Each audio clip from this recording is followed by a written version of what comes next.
Pandemonium reigns. It was the season what could have been. Florida State football. Brand new face, lots of new faces. Jordan Travis, Keon Coleman, Trey Benson, Jared Verse, Brandon Fisk, Johnny Wilson. They all have something in common. They're no longer in Tallahassee, and they have elite talent. And they gone. Deuces. This is Pandemonium Reigns. Thank you so much for hanging out with us. I'm Dan. He's Mike. We're here to talk the 2024 Florida State Seminoles. Cue the war chant. I can already hear it now, man. It's one of the icons of this sport. I know the Braves listeners are about to hate what I'm about to say, but the chop is not yours. It belongs to the Seminoles. It only feels right. Like there ain't no Indians in Atlanta. Like that's industrial and it's city. It's just not happening. They're definitely where the crab legs are, and the icon himself, Jameis Winston, the national treasure. So we're going to get into this. Before we do, want to say that this episode has been brought to you by one of our sponsors. So let's say hello to our friends at Live Oaks Landscapes.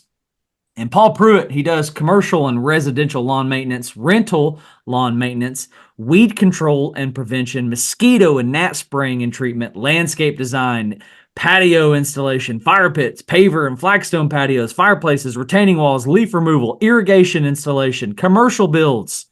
And he's all over the Cumming area. If you're in the North Georgia area, hit up my boy, Paul Pruitt and Live Oaks Landscape, 678-591-9802. Appreciate, proud sponsor of the podcast. But here we go. Florida State.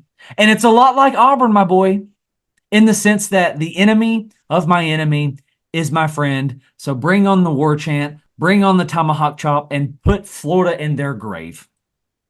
Yes. This one is stronger for me than Auburn. I know you feel really strongly about Auburn. And I fully subscribe to the enemy of my enemy theory. But this one is so much stronger for me. They're not in my conference. We beat them for a natty. But, the list kind of goes on. They gave us Jameis Winston, famous Jameis himself. Yes. I love these guys. I love their resurgence. That was a joke what happened to them last year. Yeah. One of the most rigged results we've seen in college football's existence, especially of late. So ridiculous. But I love these guys. Needless to say, I'm here for their resurgence all the way, and I'm excited to talk about them because this roster's turnover, man. Boy, in some ways, it's comparable to Tennessee's turnover last year, going from what we put into the league after 2022. I think it's a little bit stronger because theirs feels more spread out, or maybe there's just a few more pieces. I don't know. Or maybe it's just recency bias, and we're just 1 year removed from theirs and going into year two for Tennessee after those guys. But I'm excited to talk about them nonetheless. Yeah. I think if you're dismissing Florida State because of all those names that I mentioned, well, they're gone now. Look at all they lost. Well, Mike Norvell is like a portal wizard, and he's done it again. The portal has given more than it has taken. The names that have departed, I'm not going to say they're of significance, but I will say affordable in their loss. And they pick up names like, just want to talk about just a few of these. Marvin Jones Jr., edge rusher out of Georgia. He's going to draw a lot of attention, okay? Big dude. Roy Dale Williams out of Alabama. We know the consistency that he can bring. Now, he's not Trey Benson, but I think he brings a lot of experience and a lot of consistency. Then you get to name Malik Benson, receiver, Bama. Didn't quite pan out in Tuscaloosa as a lot of us thought it would, but Norvell does this thing in the portal where he gets the most out of these portal guys. So we're going to wait and see. And then you got this one of the most interesting incoming portal guys out of LSU, wide receiver, Jaylen Brown. Dude is a track star with a lot of eligibility left. Okay. So going to add a lot of speed. And then finally, DJ Uiagalelei. I tried real hard to not mess it up, and I did. And I did. And that's okay. And that's okay. One of the original faces of NIL when it became legal, DJ U. Yeah. I would say if DJ isn't one of the most inspired players entering this season, back in his original conference, hosting his former team that we'll get to in a minute when we talk about their schedule. If he's not one of the most inspired players in this season of college football that is to come, something's wrong there. And it might be eye-opening into some of the issues that DJ's had, but he went out west. He showed a lot of promise. Norvell is a guy that, just to cap on your point, he brings guys out of the portal, and then he gets everything that they have left out of them. He might be the true portal king if there is one. Just to your point that you were making, I mean, he gets something special out of the portal and gets the most out of it. So that's why you have hope for guys like Malik Benson, like DJU, like the track star that you mentioned out of LSU. And then the big names, the more known names, the Marvin Jones Jr., the Roy Dale Williams. I mean, he does things out of the portal with the best of them, better than most everyone. So absolutely a lot to like about the replacement type guys that they got out of there. Yeah. I'm beginning to wonder what we're going to get out of DJU. The Clemson time wasn't what everyone thought it was going to be, and a lot of the blame was on him, and then he departed, and Clemson continues to struggle. He goes to Oregon State, does pretty well. Totally different offensive scheme, though. A little bit more of a West Coast ground and pound. Damian Martinez was in that backfield. Now he's at Florida State, and I'm going to break my own rule here, and that's not putting any stock into a spring game, but I thought there were some very underwhelming throws he made in that spring game. Could have been the turquoise jersey, which is just the traditional side of me, and that just irks me to pieces. But anyway, what DJU are we going to get? Who are we going to get? What are we going to get? It's his third stop in college football. He comes with a lot more experience than his time when he was with Clemson. He's going to have weapons. He's going to have he's going to have all the things. So by the time it's said and done, is it going to be a bunch of excuses? I would say either way, what's going to happen is, before we get into the schedule, what's going to happen is, regardless of what kind of season, let's say it's just a mediocre season, time will come for the combine and for pro day, and owners will salivate at his size and frame and personality and ability to throw at 100 yards. And, they'll be like, DJU, Joe Milton threw an orange 100 yards. How far can you throw a banana? I mean, and they'll just, it'll be that stupid crap all over again. So he's going to get drafted. It's going to happen. All right. I just wonder, and I don't know that you can predict what kind of DJU we're going to get. I'm looking forward to it. I hope it's a solid one. I'm rooting for the kid. Same. I like Florida State here. So let's get into the schedule, man. It's a very interesting schedule. It's got a lot of undertones. I don't know if you picked up on that as you were preparing for this, but I'm looking forward to getting to this. We're gonna walk through this. We're gonna talk floor and ceiling and just kind of navigate through this schedule. They're gonna start off in Dublin, Ireland, playing Georgia Tech. And I just want to say before we begin, 2023 7-6. Georgia Tech who participated in a bowl game, Georgia Tech who defeated Drake May's UNC, Georgia Tech who came back and broke the hearts of Miami fans across the world, Georgia Tech who is on the up. I don't care what you say, on the up. Brant Key has got this thing rolling in a really good direction. Yeah, he is. He's doing one of the hardest things, still reviving to an extent, Georgia Tech out of this is about how long it would take probably Nick Saban to bring you out of a triple option offense in today's day and age. Prime Nick Saban, I don't know how fast he could have done it. Now with the transfer portal, that's, whatever. But tough job. Brent Key's doing very, I would say, more than respectable with it. But to transition towards the outcome of this game, if you want to talk about conferences, shakeups, realignment, certain conferences dying, these trips to Dublin are killing the ACC. This is so dumb. It's terrible. But we'll talk about the game. If there's one thing the ACC doesn't need to do, it's outsource their games to another country at this moment in time. You you're probably the next conference to go if it comes to it. So I Yep. would not be doing this unless your thought is you're trying to generate viewership across the world. That's and I don't even know if that's the solution. Nonetheless, I don't like it. I don't like anything about it. But it's one of those for me where because it's on, across the pond and Georgia Tech's got a lot of momentum, don't be surprised if it's top of the fourth and this is a 3-point game, 7-point game, 10-point game, and I'm texting you going, you know how it is, Georgia Tech with the eye emoji. Yes. And Yep. That's exactly we both what know I'm what thinking. this means. We both know what this means. I Yes. can see that being the case Chaos. right here. Can see that being the case right here. So, but nonetheless, I'm going to give because of the talent gap, I'm going to give Florida State a win here. That's exactly where I'm at.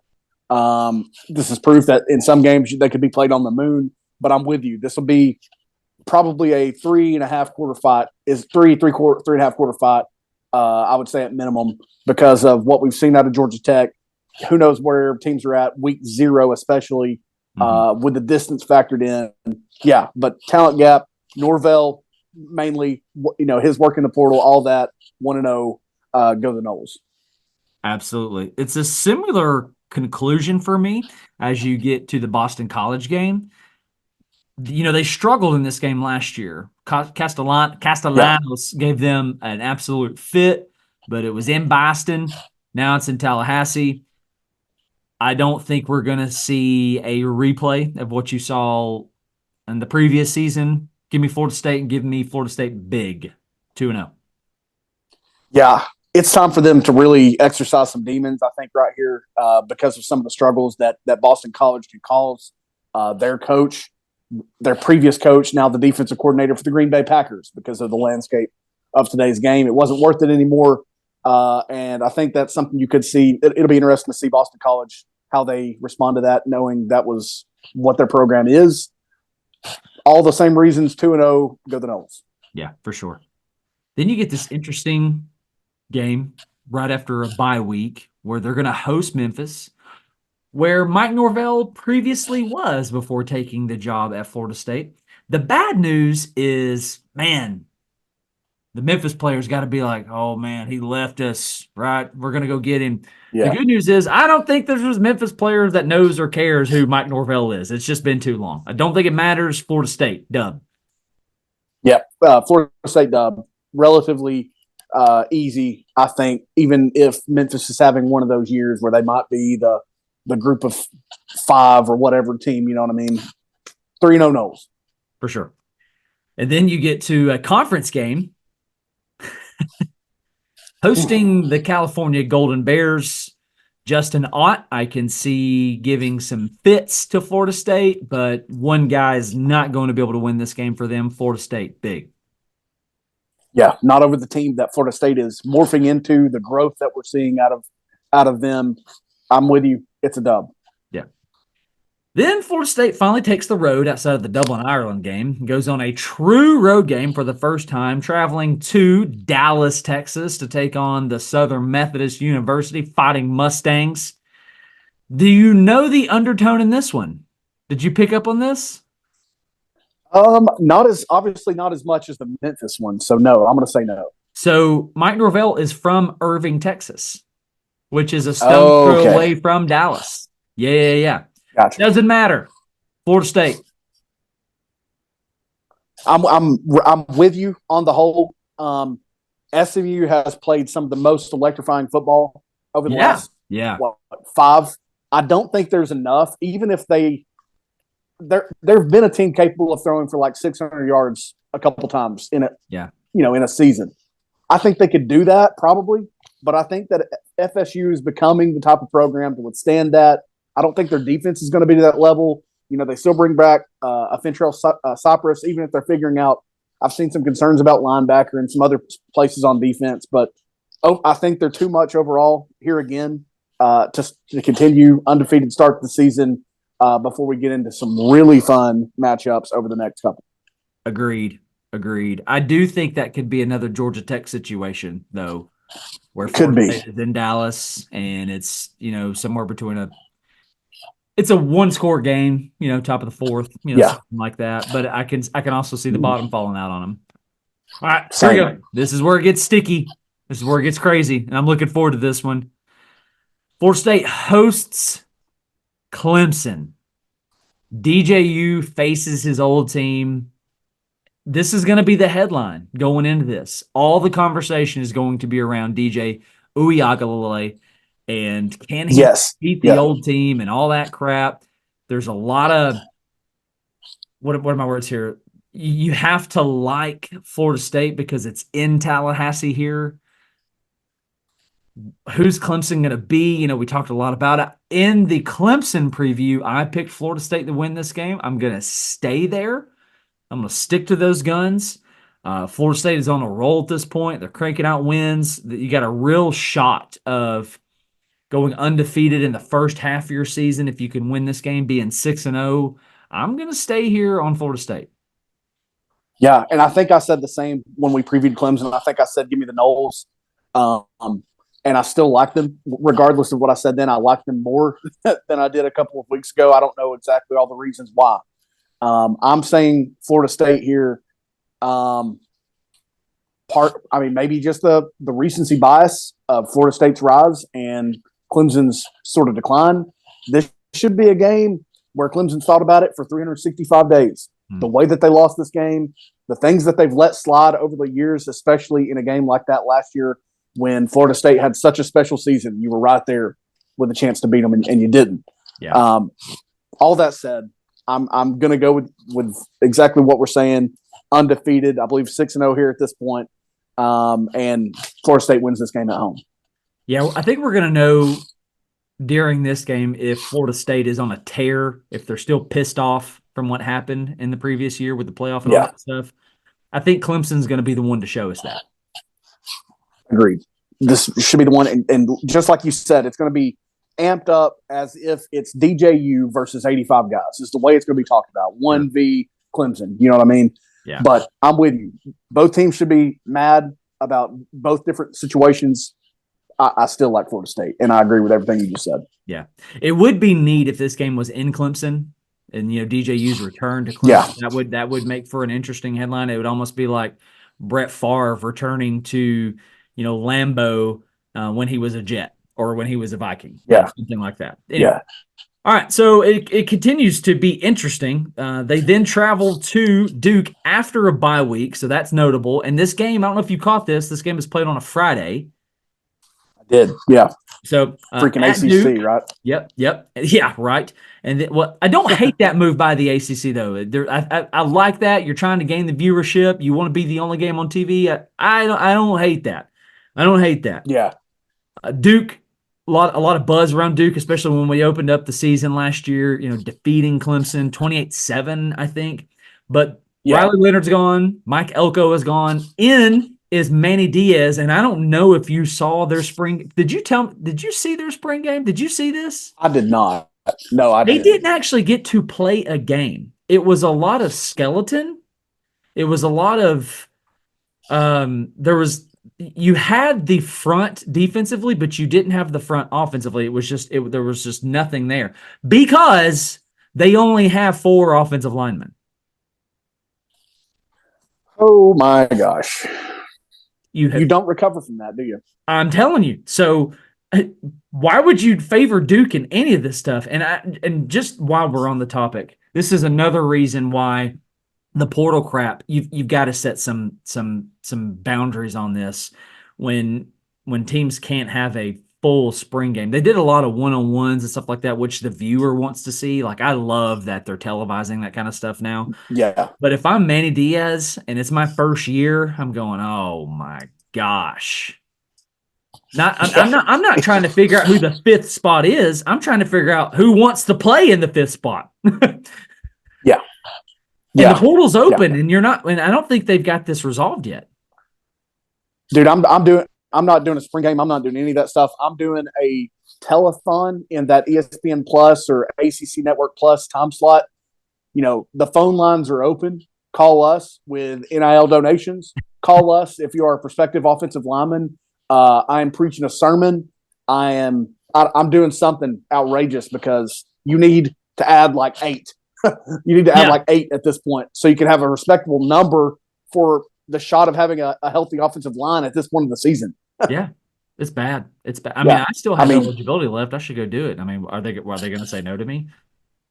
Yeah, I mean, I'm about that. The weight I've added since then. I think I'm there. I think I can hold my own, especially in the lower ACC games and below. Call me up, Manny. I'll take some NIL. I'll give you my number just right off the bat. You just tell me yes or no. We'll go from there. I don't need 4 figures. I'm okay with 3 figures.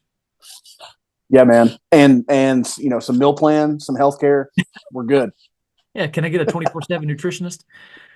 Yeah, so I see no reason to favor Duke there. Yeah, talk about no reason to favor them in any game. And both teams have a bye week. Play it on the moon. Paint the field blue. We saw that on April Fool's Day. Do whatever you want to do. They ain't winning. Yeah, no kidding. All right, so at Duke, now at Miami, which I believe, and Clemson's right there, but I believe this is probably the most intriguing game on their schedule. Old rivalry, big year for Mario Cristobal. This is probably his make or break year. It's now or never for him. He's in the Scott Frost, Nebraska situation, and in is Cam Ward for Miami, who had a really great spring game, and there's a lot of buzz around him. I think they know what they're going to get out of that. They're going to have some, I almost said elite quarterback play. I don't know if I want to say that, man, but really good quarterback play. Out is Henry Parrish Jr., back to Ole Miss. What is this portal thing? So garbage. No, I'm going to need you. I don't have anything written down here. I'm going to need you to help me make a decision here on this. All right, my decision is biased because of things that I've seen. It is biased because I've seen games be won and then lost by the time the clock strikes 0. I cannot, in good conscience, select Miami to win this game. It is at Miami. We know that's not an advantage. Until proven otherwise, that is not an advantage. They might as well be on the road or on Jupiter or something. Yeah, it's as simple as the issues that predate and have come along with Mario Cristobal. It is, like you said, it is a make or break year. I like the way that their quarterback room at least shapes up. I think you can get a lot more out of Cam Ward than you got out of Tyler Van Dyke at times, even though he's got a really high upside. Yeah. I can't, in good conscience, select Miami to win this game. There's just too many reasons not to, starting and mainly going back to giving games away that are won with 99.9% win probability if you're looking at that feature on the ESPN app or whatever. I can't do it. They should give them a great game. They should push to beat them because you're building as well. You're doing some things better than have been done before you. If you're Mario Cristobal, I can't do it, man. We've seen them spend an NIL. We see them continue to lose games the way that they've lost games, whether it's fight, whether it's giving it away in the end. I just can't do it. I'm with you. As you were talking, you put in my mind the thought of it really comes down to the battle of Norvell versus Cristobal, and I'm going to take Norvell there. Yep. It's in Miami, but does that mean anything? I mean, the attendance is going to be the same as Dublin, Ireland game, right? They don't have turnout. It could be more Noles fans than it could be Hurricane fans. There's a great chance of that. In-state, I mean, Florida State's a big brand. There's certainly Florida State fans in Miami. There's Miami fans. There used to be everywhere. I don't know where they're at now, but they're not at games, and they're not making an impact at games. I mean, we saw last year they did deals where you come to the Texas A&M game, you get a ticket to another game on their schedule. It wasn't a great one, but you got another ticket to a buy one, get one deal. That sucks. I hate that they're in that position because we need them to be a factor in that state and in the sport. They're not right now. They haven't been. Yeah, a lot of it is as simple as what you just said, Norvell versus Cristobal. And he's done some, like I said, some things better than some of his predecessors, but it's just been a mess, and I can't ride with it.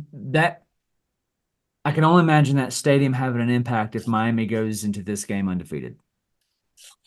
That I kind of feel the same way, that their home crowd is going to be a front running crowd, and I'm not convinced that they can get into this game undefeated, no matter what. And we've not looked at their schedule yet. We've not done a breakdown of Miami. I'd love to do one before we get to this one, to the season. Yeah. But yeah, I mean, I'm with you. I can't see it being a factor unless this is an undefeated matchup. Yeah. Say Miami only has 2 losses on their schedule going into this game. I don't think the crowd's any different than what we've seen.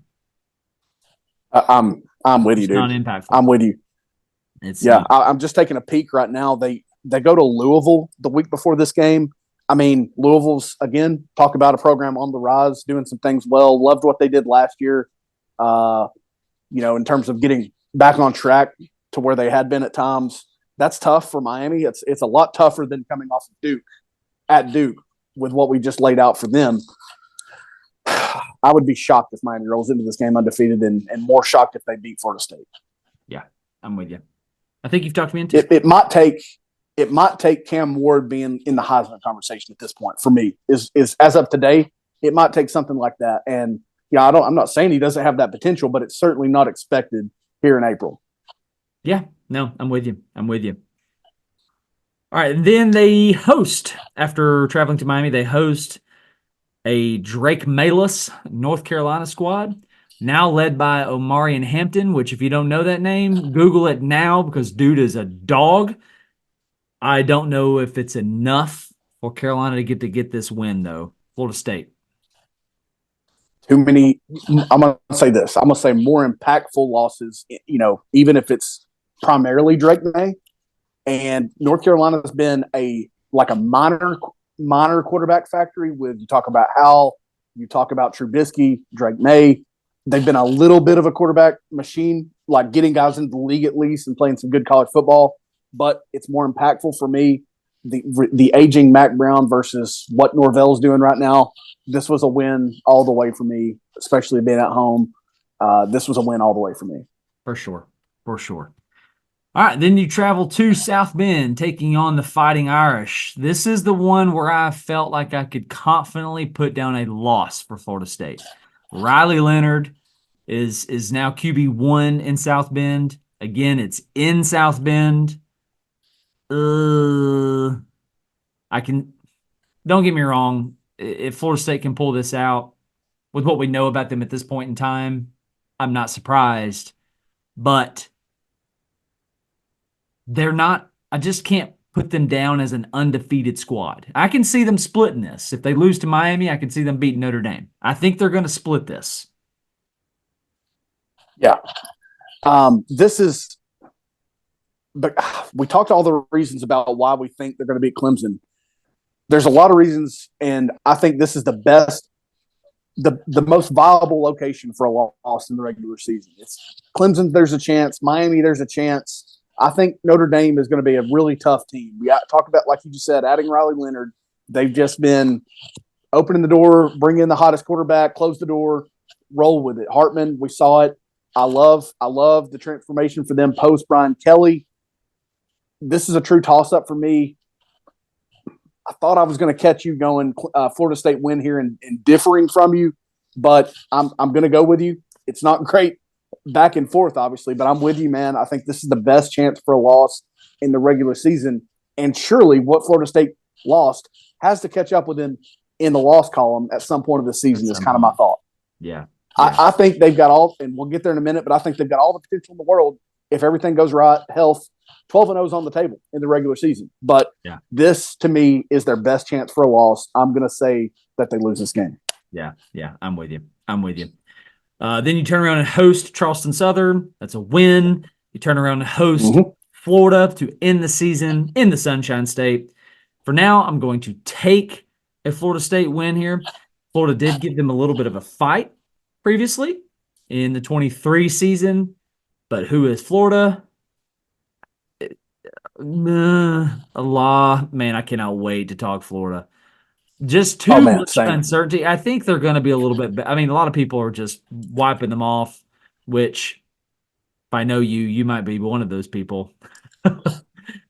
Well, I'm a little more scared of them than I was entering last season for sure. Okay. And I think that's fair.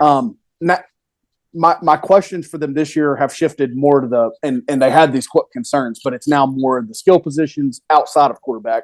I'm sure they can get good enough play out of Graham Mertz or the freshman whose name escapes me right now, who's going to probably make a lot of DJ Lagway. He's going to be very exciting to watch at some point. I'm going to hate every minute of it. For the record, I'll throw that out there.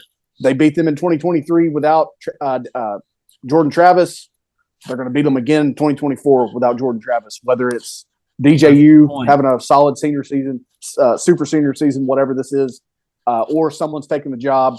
I'm sorry. I believe in Norvell over Billy Napier all the way. Yeah, no, I'm with you. I had totally forgotten about the absence of Jordan Travis in that previous game. Probably wouldn't have been as close. I mean, who knows? All right, so before we get into ceiling and floor, I basically have them at 11-1, which I think you do as well. Is that right? Yep, we were even. We were even on them. Yeah, and something that we didn't mention going into it is they escape NC State. They don't play Syracuse. They don't play Wake Forest, and they don't play a good Louisville. Take with that what you will. They've added Cal and Southern Methodist. Whatever. It is what it is. It's a day and age.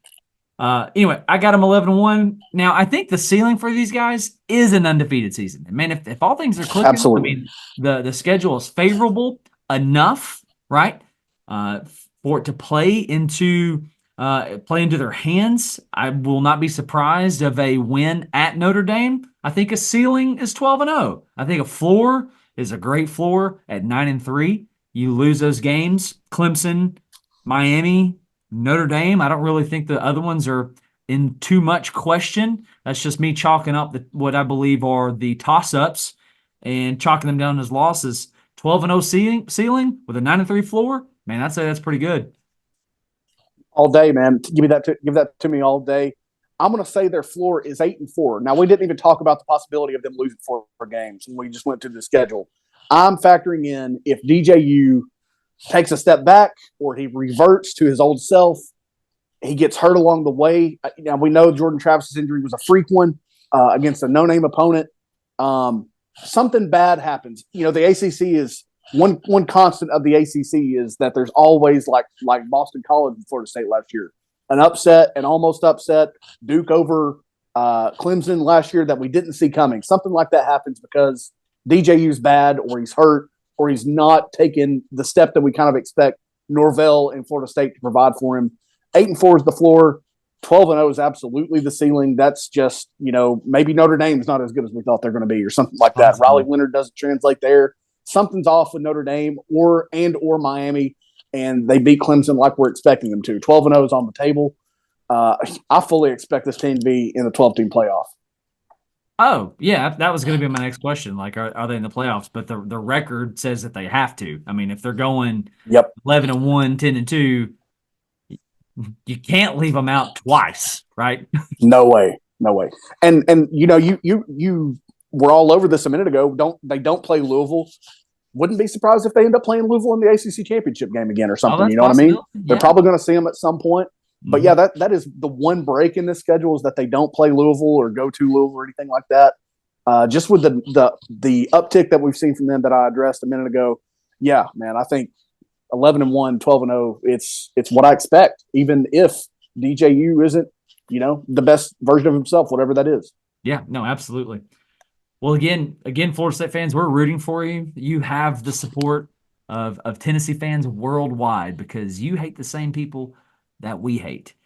We wanted you in the playoffs. We felt that you got robbed. We thought the system should have put you in, but there's no system. It's just an opinionated system. Man, the terrible podcasting right there. So, hey, thank you guys so much for hanging out with us. Thank you to our sponsor, Live Oaks Landscape, for bringing you this episode. Florida State football 2024. What is their ceiling? I got them at 12-0. Mike's got them at 12-0. What is their floor? He's got them 8-4. I got them 9-3. We both got them at 11-1 with a favorable schedule. Hey, thanks so much for listening. Make sure you hit like and subscribe. I'm Dan. He's Mike. This is Pandemonium Reigns. God bless. Go Vols. GBO. Pandemonium reigns.